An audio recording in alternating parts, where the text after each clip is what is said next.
Hello, I'm Dr. Gloria Horsley. And I'm her daughter, Dr. Heidi Horsley. Heidi and I want to welcome you to Open to Hope Conversations, the podcast. We believe that the greatest gift you can give yourself after a loss is hope, using this moment to connect with others who have not only survived but thrived. So let's get started. Welcome to the Open to Hope show. I'm your host, Dr. Gloria Horsley, with my daughter and co-host, Dr. Heidi Horsley. Well, Heidi, it's so important for people to find support when they're grieving. And we've got a great expert on who's going to be talking about grief support today, but also giving some information about her personal experience. Yes, Mom, we're going to be talking with Lauren Schneider. She is the clinical consultant for Our House Grief Support Center in New York City, a nationally recognized expert on child and adolescent grief. And she directed the children's program for Our House for 23 years in Los Angeles. She is the author of Children Grieve Too, a handbook for parents of grieving children, and is the associate producer of One Last Hug and a Few Smooches, an Emmy award-winning documentary about children's grief. Welcome to our podcast, Lauren. Well, I'm really happy to be here. Thank you for having me. It's great having you on today. And I know you've got quite a story of your own about how you got into the grief field or how you've connected with that with your family. Could you tell us a little bit about that? Sure. The way I came into grief support actually began before I was born. I'm a product of a Holocaust survivor family. I was raised by a parentally bereaved child of the Holocaust, you could say. My mother survived the Holocaust after hiding in an attic in Poland and watched her mother die when she was 7 and had no trauma focused grief support really ever. So in a way she was grieving and I sort of became her de facto grief support as the oldest daughter, as we know oldest daughters tend to do. And it's no surprise that I went to social work school and did my research papers on intergenerational trauma and then found myself when I did go into my second job working with bereaved children and families, and wound up at our house fairly early in my career, which is a grief support center in Los Angeles, and that became my mission. My passion for my entire career was working with those families, and it really felt like coming home and my purpose in life. What do you see as some of the major problems for people who need grief support and have had trauma? I think what people are looking for is community.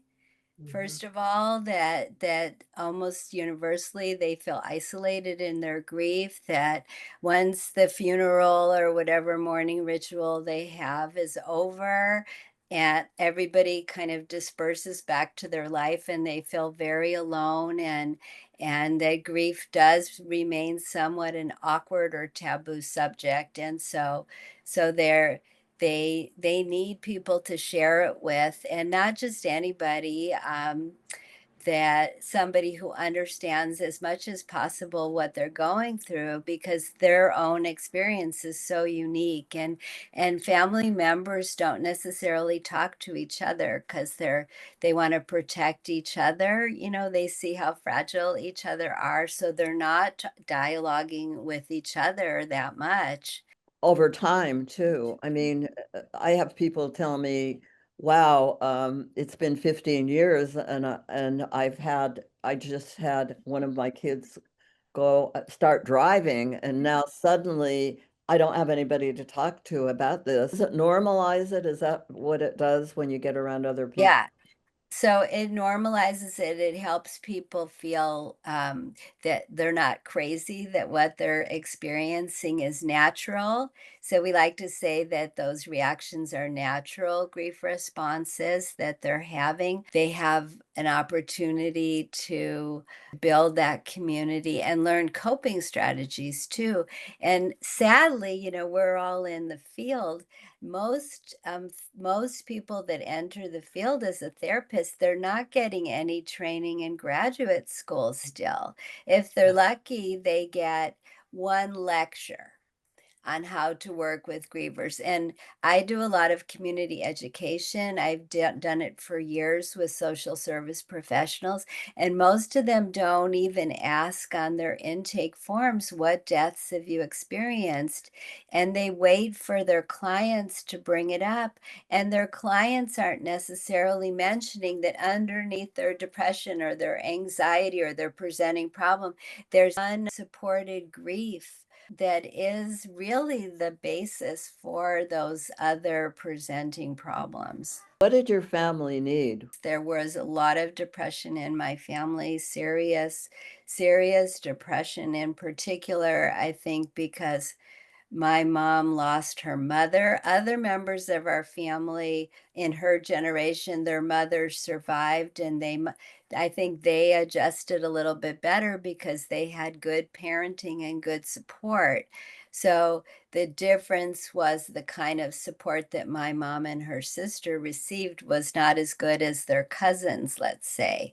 They had good parenting, good parenting. Their grown-ups were much better adjusted. Talk to us a little bit about trauma grief therapy. A client that I'm working now in my private practice with, newly bereaved person, experienced a death of a child, and I'm doing EMDR with her, eye movement desensitization and reprocessing therapy, and we've removed the painful images that were really disturbing her day-to-day functioning. Now, it's not taking away her grief, but it's removed these very disturbing flashbacks that she was having, and we can focus on the grief now. And that would have been extremely helpful for my mom and her sister. I know that you have talked a little bit about Our House does grief support. What's the difference between that and grief therapy? A lot of adults who come into grief support programs in the United States get that service from a volunteer support group leader, and which is very, very effective. It's been found to be extremely helpful in that it does provide that community. It gives them a chance to express their thoughts and feelings with other people who are going through the same thing and learn coping strategies to help them as they move forward with their grief. A lot of things taken like from cognitive behavioral therapy or mindfulness practices, so like breathing techniques that we can practice with them in support groups that you all might be practicing with your clients individually as well. Somatic kinds of breathing techniques. We do things that actually empower our volunteers to do things that therapists do as well. So they might do a writing activity, like a letter to the person who died, is one of the activities we do in support groups that a therapist might do as well, only we'll give them sentence starters to use in their group. We just keep it focused on the grief, and they read their letters out loud to each other. That's a lovely activity and ways to express feelings like anger and sadness and longing and that type of thing. When we are meeting people for a support group, sometimes we identify that somebody does have more significant grief reactions and they need to have therapy as well. So I would say at least 50% of adults in support groups are also in therapy. I just know that you've written a book on children's grief, a handbook for parenting grieving children. And one of the major questions I get from parents that have grieving children is, my child isn't talking to me and I don't know how they're doing. Mhm. And how would you respond to that?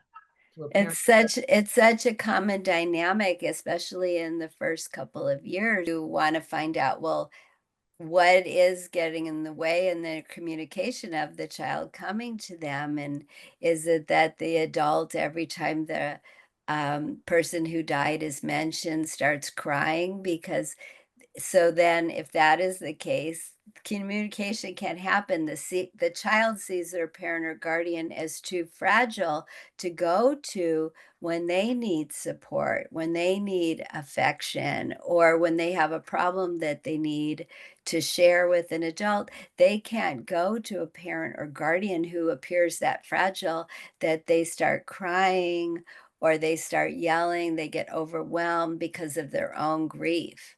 So teaching the adult communication skills, like listening without getting defensive or judgmental, towards the child, learning how to just do active listening techniques is really helpful. And it's very hard for them because they're grieving too. So they need a lot of empathy. We need to recognize it's not just the child that needs support. And Right. building a team, like that's a really important thing too, that they need to have a team of people to help them parent their child. And a lot of the adults that I've seen over the years are very alone, very isolated. Sometimes parents depend on their child to take care of them in a way. Yes. Mhm. And Yes. yeah, I worry about people that don't get somebody who understands the world of grief and loss. I think that in a lot of cities, even in smaller towns than New York, there are grief support centers.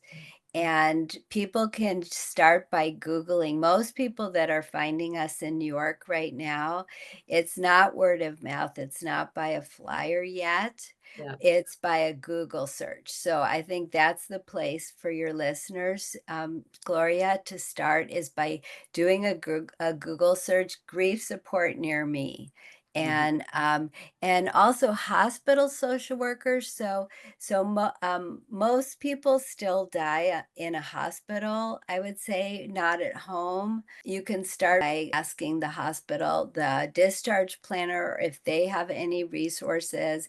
A funeral professional could have resources in their community that they know of, hopefully. Some physicians might.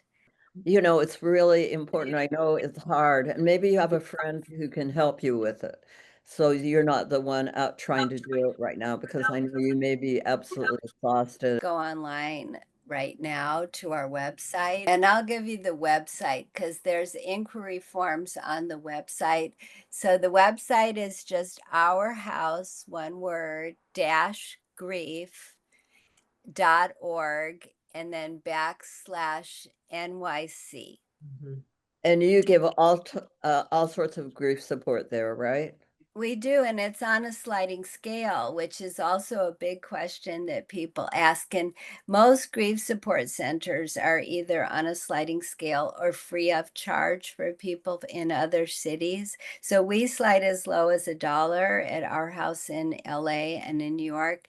And in other cities, the grief support centers are free of charge. So people don't have to be worried about paying private practice fees. And I loved your point that you just made. I want to highlight what Gloria just said about asking friends, because friends also don't necessarily know how to offer their help, and grievers don't necessarily have the bandwidth to ask specifically.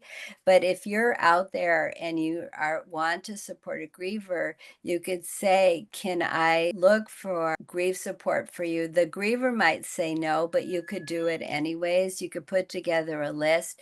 They're not going to want it necessarily for several months. Hmm. Want those resources, but you can be compiling that list. If you're the griever listening and someone says to you, what can I do to help you? You can remember to say, maybe you can look for grief support in your community because people really do want to help.